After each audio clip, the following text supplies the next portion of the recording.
निगरान वज़ीर आला पंजाब मोहसिन नकवी पाकिस्तान क्रिकेट बोर्ड के बिला मुकाबला नए चेयरमैन मुंतखब हो गए हैं। दोस्तों, आपको याद होगा 2013 में निगरान वज़ीर आला पंजाब की जिम्मेदारियां अदा करने वाले नजम सेठी नवाज शरीफ की हुकूमत आने के बाद चेयरमैन पीसीबी बने थे। इसके बाद नजम सेठी 3 बार इस ओहदे पे फाइज रहे, जबकि ज़का अशरफ और शहरियार खान दो मरतबा चेयरमैन के ओहदे पर जिम्मेदारियां सरअंजाम दे चुके हैं। इस ओहदे में ऐसी क्या खास बात है जिसकी वजह से लोग इस ओहदे की तरफ अट्रैक्ट होते हैं? आइए आपको मुख्तसर अंदाज में इसकी हिस्ट्री के बारे में बताते हैं। ये हमारी खुशकिस्मती है कि पाकिस्तान के मार्ज़ वजूद में आने के फौरी बाद तकरीबन तमाम बड़े शहरों में ही क्रिकेट मकबूल थी। इसका सेटअप, खिलाड़ी और खेल के मैदान पहले से ही मौजूद थे। लाहौर और कराची आज भी क्रिकेट के मरकज हैं। उस दौर में भी क्रिकेट के मरकज हुआ करते थे। 1948 से ही श्रीलंका और वेस्ट इंडीज की टीमों ने पाकिस्तान आना शुरू कर दिया था,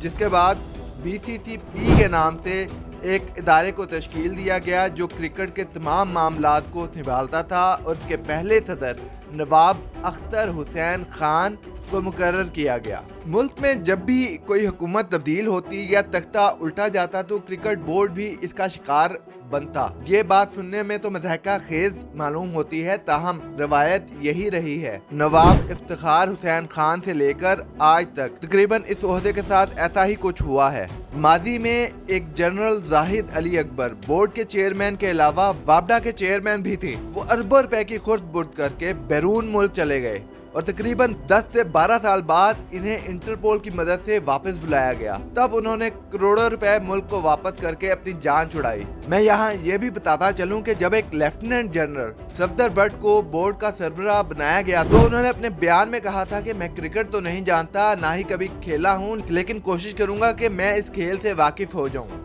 ज़का अशरफ को पीपल्स पार्टी की जानिब से बोर्ड का चेयरमैन बनाया गया तो इन पर नवाज शरीफ की हुकूमत ने मुकदमा कर दिया कि वो नाजायज तरीके से बोर्ड के चेयरमैन बने। इस्लामाबाद हाई कोर्ट ने ज़का अशरफ को बरतरफ कर दिया और मुस्लिम लीग नून के नजम सेठी चेयरमैन बना दिए गए। ज़का अशरफ ने इस फैसले के खिलाफ अपील की और फैसला उनके हक में आया और फिर वो चेयरमैन बन गए। ताहम जब नवाज शरीफ की हुकूमत दोबारा आई तो फिर ज़का अशरफ को बाहर कर दिया गया और नजम सेठी को दोबारा चेयरमैन बना दिया गया। एक बार तो यूं हुआ कि नवाज शरीफ ने बोर्ड के सरबराह होते हुए अपने चहीते सैफुर रहमान के छोटे भाई मुजीबुर रहमान को बोर्ड का चेयरमैन बना दिया। उस वक्त टीम का लोगो, जो कि एक सितारा है, इसे कैप और ब्लेजर पर तब्दील करके एक मज़ाहिका खेज लोगो बनाया गया। इस लोगो में एक गेंद और 2 स्टिक लगा दी गई। इस मामले पर जब लोगों ने शोर मचाया तो ब्लेजर और कैप पर सितारे का निशान वापस आ गया और 2 महीने बाद मुजीबुर रहमान की छुट्टी हो गई। जनरल मुशर्रफ के दौर में ऐसा भी हुआ कि उन्होंने अपने दोस्त डॉक्टर नसीम अशरफ को अमेरिका से बुलवाकर बोर्ड का चेयरमैन बना दिया। कहानियां तो बहुत हैं बताने के लिए, लेकिन आपको बोर्ड की मुख्तसर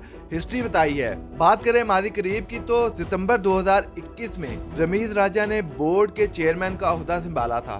दिसंबर 2022 में साबिक चेयरमैन पीसीबी रमीज राजा को बरतरफ किया गया था, जिसके बाद नए चेयरमैन को आने में 14 माह का वक्त लगा। रमीज राजा के बाद पीसीबी मैनेजमेंट कमेटी कायम की गई थी, जिसका सरबराह नजम सेठी को मुकर्रर किया गया था। ताहम 6 माह बाद ही नजम सेठी को हटाकर ज़का अशरफ को ये चार्ज दे दिया गया था। गुज़िश्ता माह ज़का अशरफ ने भी अचानक अपने ओहदे से इस्तीफा दिया, जिसके बाद शाह खावर को कायम मुकाम चेयरमैन बनाया गया था और इनकी सरबराही में बोर्ड के इलेक्शन कराए गए, जिसमें अब मोहसिन नकवी बिला मुकाबला बोर्ड के चेयरमैन मुंतखब हो गए हैं और वो 3 साल तक अपने इस ओहदे पर फराइज सरअंजाम देंगे।